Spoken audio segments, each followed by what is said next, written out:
everyone. I am Dr. Priyanka Madia, and today I am going to explain you the historical perspectives pertaining to peace. When we talk about historical perspectives pertaining to peace, I have divided this topic under two heads.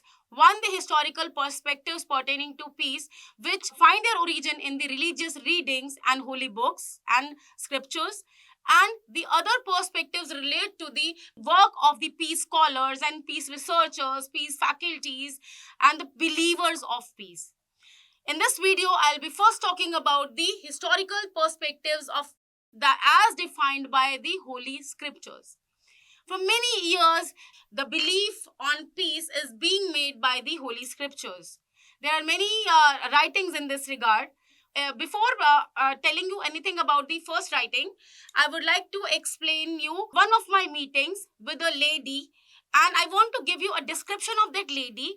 After giving you a description of that lady, I will move ahead with my topic. That lady whom I met, she was wearing a white attire.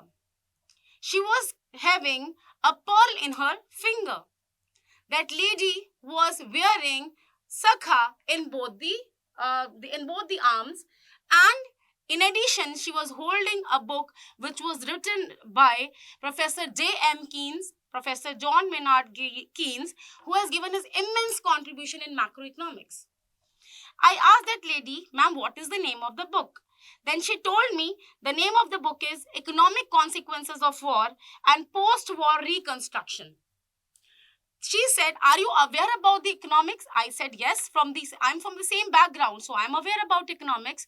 And she said that, ma'am, can you guess what my dress, my ring, my bangles, they signify?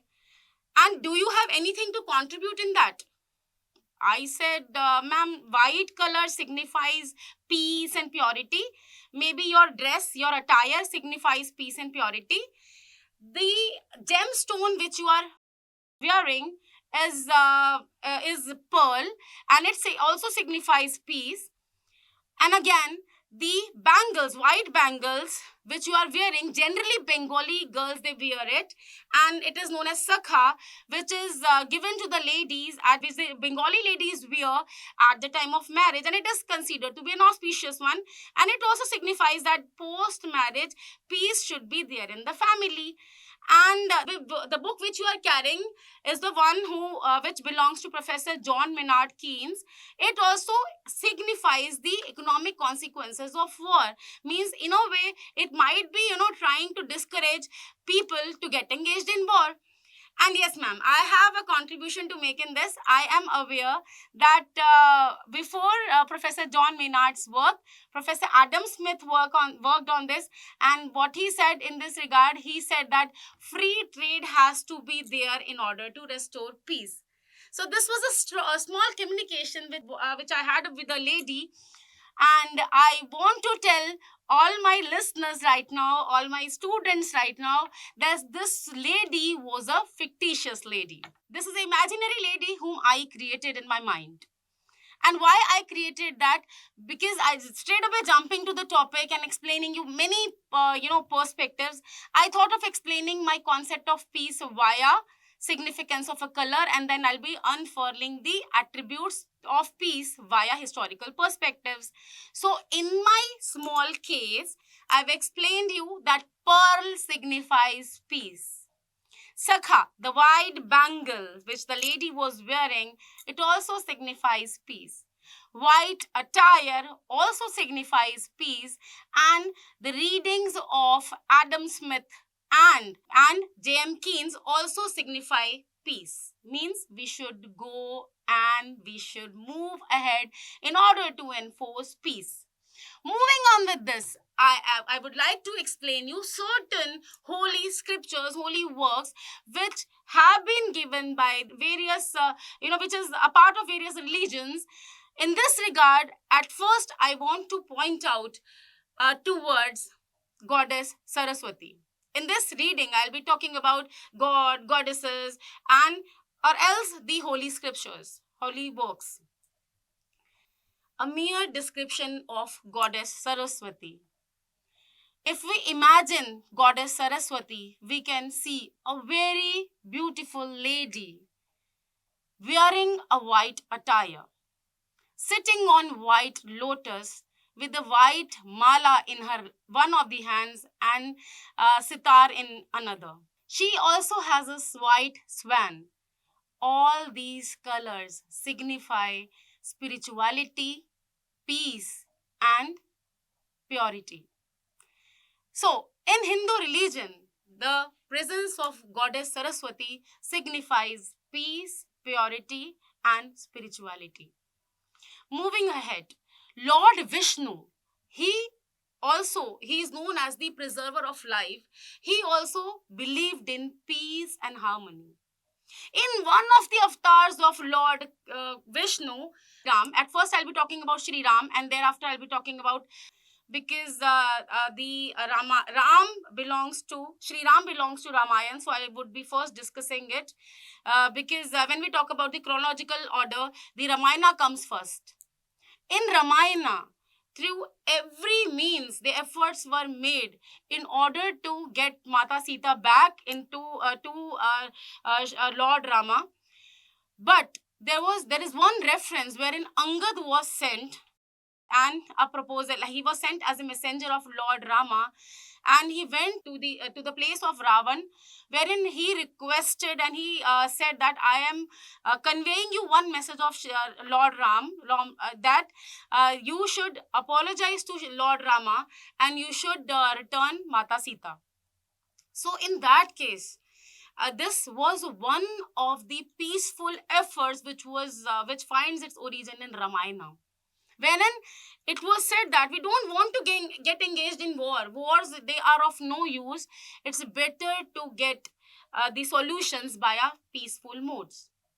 Another attempt was made for peaceful modes when Sri Ram himself requested the Sagar to give him a path so that he can move to Lanka in order to get his wife back. But when the Samudra was not listening, when the sea was not listening, then ultimately Lord Rama had to retaliate and he had to become aggressive. But peacefulness is something which comes first and which is most important. This is not enough. Moving ahead, we have reference of peace in Srimad Bhagavad Gita, and there is another avatar of Sri Vishnu talked about who believed strongly in peace. Why am I saying this? I am saying this because of some reasons, and I'm going to justify and tell you those reasons so that you are able to better understand my concept. In Mahabharata, Lord Krishna, he approached Dhritarashtra, who was father of Duryodhan, and he went there deliberately on his own. He was not carrying any message of Pandavas.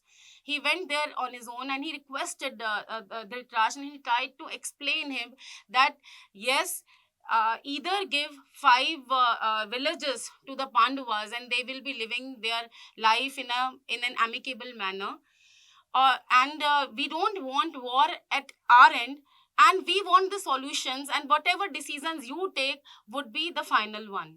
So he tried to bring out a peaceful solution wherein he said that in case the war happens, then there would be devastation at both the places.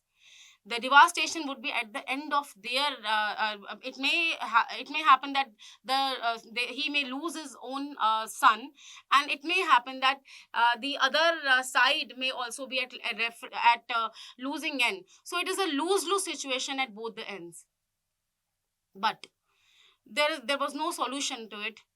But anyhow, through this instance, I would like to say that at least Lord Krishna, he tried to come out at a solution in an amicable manner, in a peaceful manner. For that matter, a person who is a big king of Dwarka, who is God, he approached Dhritarashtra in order to come to a solution.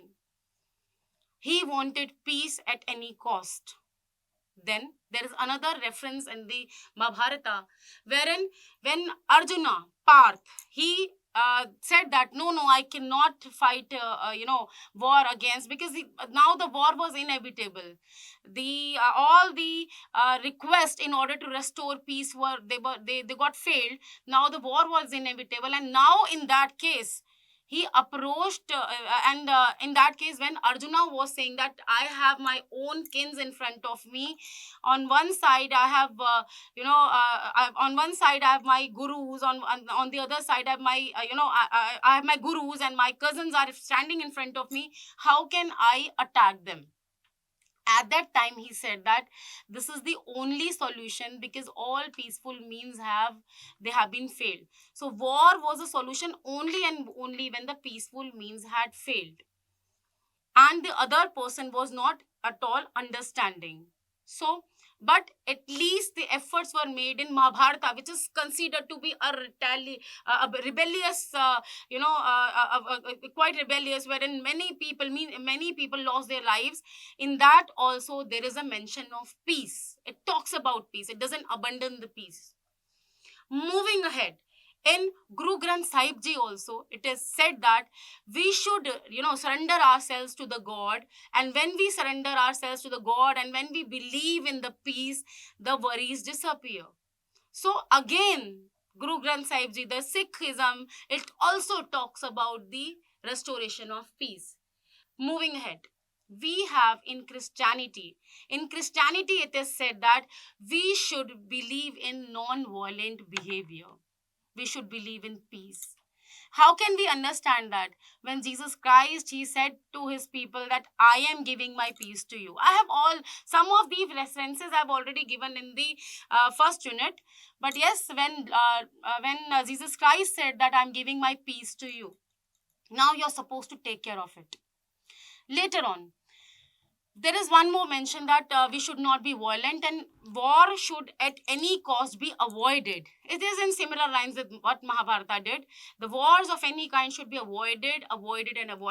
And in case it is totally inevitable, then it should be pursued when you don't have any option to go for it.